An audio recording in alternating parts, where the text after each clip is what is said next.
You know, it's a weird time for movies. Maybe I just wasn't paying attention earlier, but it seems to me like there's way more remakes and sequels coming out now than there ever have been in the past. And they're just everywhere. You can't escape them.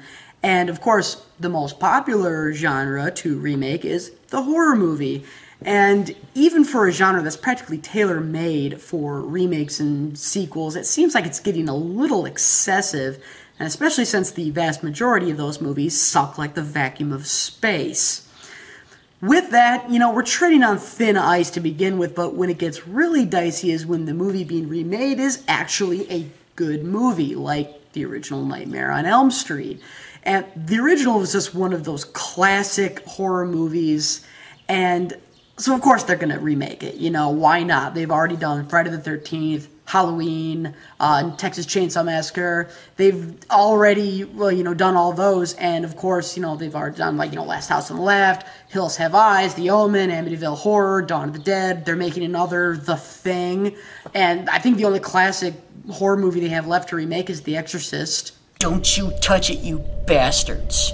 So yeah, why the hell not a Nightmare on Elm Street? No surprises there, but what may be a shock to you all is this. You ready for it? The remake of Nightmare on Elm Street isn't that bad. In fact, I may go so far as to call it pretty good. The story isn't that different from the original. A group of high school kids are being terrorized in their sleep by a ghost/demon named Freddy Krueger, who tries to kill them in their dreams, and whatever Freddy does to them in their dreams happens for real.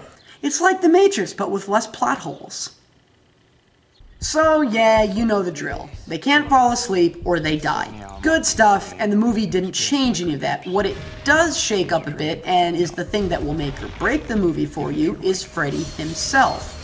In the originals, Freddy was played with gleeful evil menace by Robert Englund, and will unquestionably be remembered as one of the all-time greatest movie villains ever. What was unique about Freddy was that he was the most comical horror movie icon that I can remember, and was just as likely to be seen playing tennis with somebody's severed head as he was being scary. Freddy just got goofy sometimes. And that's the biggest change that the new Nightmare on Elm Street made. Freddy is no longer the comical, wacky guy that he was before. Jackie Earle Headley plays Freddy's straight-up evil and badass. Why are you screaming? I haven't even cut you yet. He makes a couple puns and one-liners, but overall, he is all business. And while I feel that that is the movie's biggest strength, some people may see it as a total failure. Personally, I like the idea of Freddy being scary again. I mean, it's a horror movie, right? That brings us to the 3 and 3. 3 reasons to see a Nightmare on Elm Street and 3 reasons not to. We'll start with the bad. Number 3 reason not to see it, a couple too many cheap jumps. I'm talking about somebody's walking through a dark room, they go to a closet, and a little kitty jumps out. And the sound that that kitty makes is like the most ungodly loud, earth-shattering sound you've ever heard. And you're like, the kitty didn't even meow. How did that sound happen? It's a friggin' kitty. How did it BAM? I hate that. The BAM. Number 2 reason not to see it, while there were a lot of good references to the original, a couple throwbacks didn't work. The most notable one being Freddy coming out of the wall above the bed. They completely CG'd that one, and it just looks terrible.